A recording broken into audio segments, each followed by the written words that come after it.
T Jayasekhar Hallmark group chairman 2.5 billion turnover ఉంది. P Suresh Kumar entrepreneur KRK tech షోహన్ holdings first holdings వంటి సంస్థలతో $75 మిలియన్ల సాధించింది. కె హరీష్ రావు కోయెంట్ సొల్యూషన్స్తో ఉన్నారు. A Satish cloud and AI technology నిపుణుడిగా ఉన్న వ్యక్తి. ఇటువంటి వ్యక్తులు ఇక్కడ సుమారు వాళ్ళ నెట్వర్తే సుమారుగా 3,700 కోట్ల నెట్వర్క్ ఉన్న వాళ్ళు ఇక్కడ డేటా సెంటర్ పెడతానికి ముందుకు వస్తే దాంట్లో కూడా ఈ వ్యక్తి ఏమంటాడంటే 99 పైసలకి స్థలం ఇచ్చామంటారు. మేము సుమారు 81 కోట్లు 51 ఎకరాలకి 81 కోట్లు, అది కూడా 5 ఫేజుల్లో కట్టించుకుని 5 ఫేజుల్లో వాళ్ళు డెవలప్ చేయాలి. అది కూడా 48 నుంచి 52 నెలల లోపల వాళ్ళు పూర్తి చేయాలి. ఇటువంటిది కార్యక్రమం, ఇటువంటి దానికి స్థలం ఇస్తే ఏమంటాడంటే ఈ సంస్థకి ఆఫీస్ లేదంటాడు, లేకపోతే లిల్లియో లల్లియో అంటాడు. లాలు అనేది కూడా పలక తీసాము ఆయనకి. లిల్లీ అనే సంస్థకి ఇచ్చారంటాడు, లాలుని పట్టాడు. ఎట్లా ముఖ్యమంత్రి అయ్యాడో నాకు తెలియదు, కానీ ఒక్కటి గుర్తుంచుకోవాలి, ఇంత పరిజ్ఞానం లేని ముఖ్యమంత్రి. ఎందుకంటే మాజీ ముఖ్యమంత్రి ఒక కంపెనీ పెట్టడానికి ముందు ఆఫీసు కూడా ఉండదు ఇండియాలో అనే పరిజ్ఞానం కామన్ ప్రజలకు కూడా తెలిసిన పరిజ్ఞానం లేదు. ఇతను దొంగ అని ఎదుటోడిని దొంగ చేస్తాడు. ఎందుకంటే ఇతను 21 క్లౌడ్ కంపెనీలు పెట్టారు. ఈ 20 కంపెనీలు దాంట్లో ఆఫీస్ లేదు. Silicon Builders, Marvel infrastructure, Shalom infrastructure, Ration infrastructure, Shalom Inspire hotels, Capstone infra, Utopia infra, ఇట్లా చెప్పుకుంటే 21 సూట్ కేస్ కంపెనీలు పెట్టిన చరిత్ర నీది.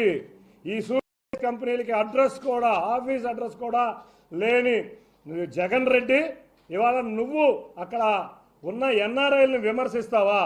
నిజంగా ఎన్ఆర్ఐలు తమ సొంత డబ్బులతో తాము కష్టపడి సంపాదించి తమ దేశం కోసం సేవ చేయాలని కుటుంబాలు అక్కడ ఉండి, అక్కడ కంపెనీలు ఉండి, ఇక్కడ పరిశ్రమలు పెట్టాలి, ఇక్కడ ఉద్యోగాలు పెట్టాలి, ఇవాళ మళ్ళీ స్వర్ణాంధ్రప్రదేశ్లో తీసుకెళ్ళాలి.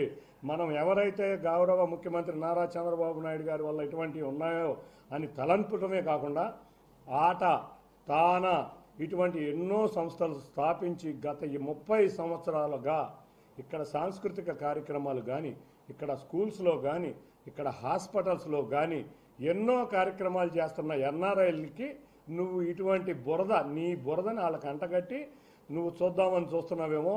కపట్దార్ జగన్ రెడ్డి, నువ్వు నీ యొక్క బ్యాచ్ గుర్తుంచుకోండి. ఈ ఎన్ఆర్ఐలు తప్పకుండా రండి, పెట్టుబడులు పెట్టండి, ఇక్కడ ఉన్న పారిశ్రామిక అభివృద్ధికి కృషి చేయండి. మీకు మా ప్రభుత్వం ఆహ్వానిస్తుంది.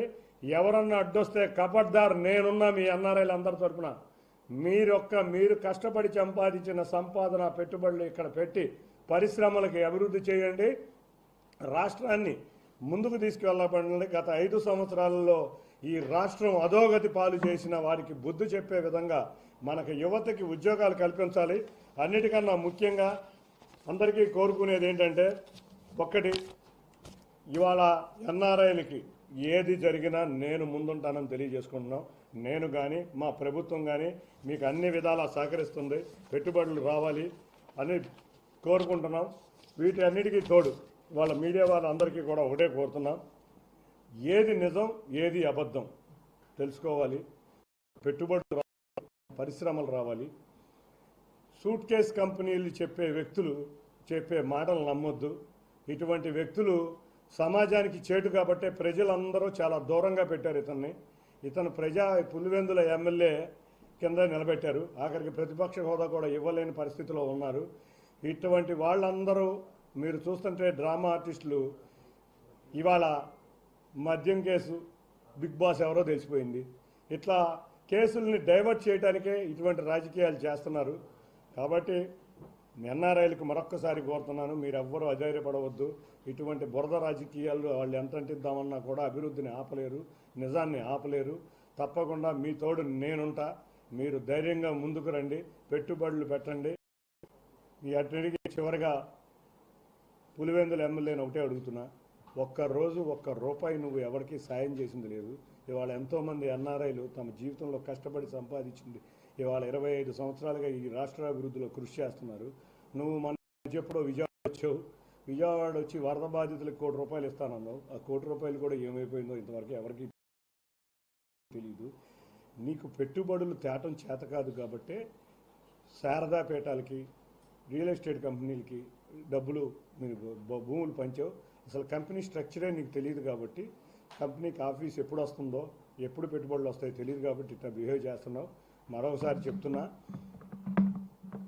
గౌరవ ముఖ్యమంత్రి నారా చంద్రబాబు నాయుడు గారి ఆధ్వర్యంలో ఈ ఎన్డీఏ ప్రభుత్వం రాష్ట్రాభివృద్ధి కృషి చేస్తుంది, పెట్టుబడులు కృషి చేస్తుంది, ఉద్యోగ అవకాశాలు కల్పిస్తుంది, రాష్ట్రం పారిశ్రామికంగా అన్ని రంగాల్లో దేశం ముందుండే విధంగా కృషి చేస్తుంది.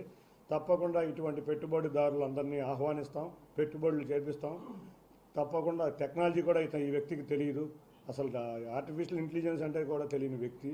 కాబట్టి ఇటువంటి వ్యక్తి మాటలు మీరు ఎవరో ఐధైర్యపడకుండా ధైర్యంగా ముందుకు వచ్చి ధైర్యంగా పెట్టుబడులు పెట్టి ఈ ప్రాంత వాసుల కోరికైన పారిశ్రామిక అభివృద్ధి, స్వర్ణాంధ్రప్రదేశ్ అభివృద్ధి ముందుకు తీసుకువెళ్లాలని అందరినీ, పెట్టుబడిదారులను అందరినీ కూడా మీకు మా ప్రభుత్వం అండగా ఉంటుంది అని చెప్తూ మరొక్కసారి ఒక్కటే హెచ్చరిస్తున్నా, ఎవరైనా ఎన్ఆర్ఐల జోలికి, పెట్టుబడిదారుల జోలికి వస్తే ఖబర్దార్, జాగ్రత్త, నేను వాళ్ళకు తోడుగా ఉంటానని తెలియజేసుకుంటున్నాను.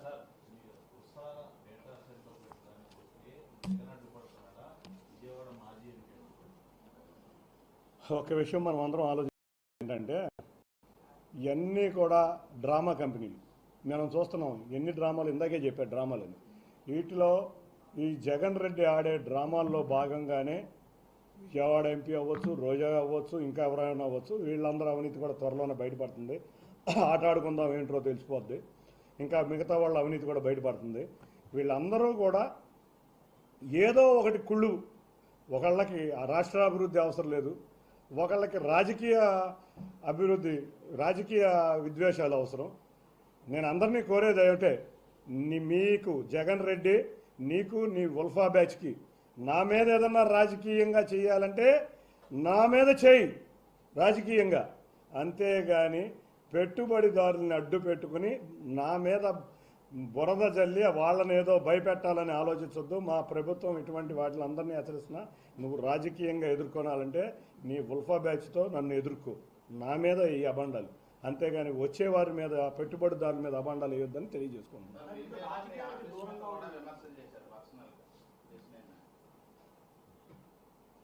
ప్రజలు బుద్ధి చెప్పి ఓడిపోయిన వ్యక్తుల గురించి నేను ఆలోచించదలుచుకోలేదు. రెండో విషయం ఏంటంటే, ఇవాళ ఎన్ని పెట్టుబడుల మీద మీరు చూస్తే దాడి ఎవరి మీద జరిగింది? నా మీద కన్నా పెట్టుబడుల మీద జరిగింది. పెట్టుబడుల మీద జరిగిన దాడిలో జగన్ రెడ్డి రచించిన పథకంలో ఒక భాగమే ఇది. కాబట్టి ఎవరో వ్యక్తులు, ఎవరో ఆఫీసులు, రాజకీయం, అదే నేను అంటున్నా, రాజకీయం చేయగలిగితే నా మీద చేయండి జగన్ రెడ్డి అండ్ ఉల్ఫా బ్యాచ్. మీకు ధైర్యం ఉంటే రండి, నేను ఎదుర్కొంటా. అంతేగాని పెట్టుబడిదారులని అడ్డు పెట్టుకుని రాష్ట్ర అభివృద్ధిని కుంటుపడదామని చేస్తే మాత్రం మేము ఊరుకోం, సహించం.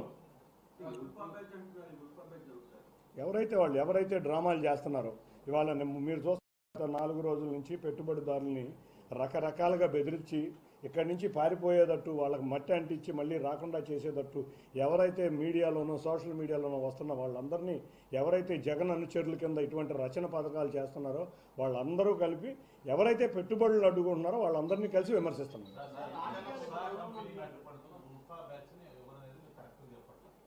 అందరూ మన గత 5 రోజుల నుంచి చాలామందిని చూసాం. అక్కడెక్కడో రోజా గారిని చూసాం, ఇక్కడెక్కడో గుడివాడ అమర్నాథ్ని చూసాం, ఇక్కడ మాజీ ఎంపీని చూసాం. వీళ్ళందరూ జగన్ ఆడిస్తున్న డ్రామా కంపెనీలో డ్రామా ఆర్టిస్టులు. వీళ్ళందరూ నిజం తెలుసుకోకుండా ఏదో రాజకీయ బురద పంపించి రాష్ట్రంలో పెట్టుబడులు రాకుండా చేయాలి, చంద్రబాబు నాయుడు గారిని, ఎన్డీఏ ప్రభుత్వాన్ని అబాసు పాలు చేయాలని వాళ్ళు రచించిన కుట్రలో భాగమే ఇది. మీరు చూస్తుంటే రాజకీయంగా నన్ను డైరెక్ట్గా ఎదుర్కోవచ్చు. నాది ఏదైనా ఉంటే తప్పకుండా ఎదుర్కోండి, నేను దానికి సమాధానం చెప్తాను, లేకపోతే దాంతో నేను యుద్ధం చేస్తాను. నన్ను ఎదుర్కొంటానికి ఇష్టంగా పెట్టుబడుల మీద లల్లు కంపెనీ తెలియనివాడు ఎవడన్నా ఉంటాడా? కేరళలో ఎన్ని పెట్లు మీకు కాంగ్రెస్ గవర్నమెంట్ కానీ కమ్యూనిస్ట్ గవర్నమెంట్లో కానీ వాళ్ళకి లల్లు కంపెనీ దేశం మొత్తం మీద పెట్టుబడులు ఉన్నాయి. మీరు చూస్తే లక్నోలో కూడా లల్లు కంపెనీ ఉంది, లల్లుని లిల్లీ అంటాడు.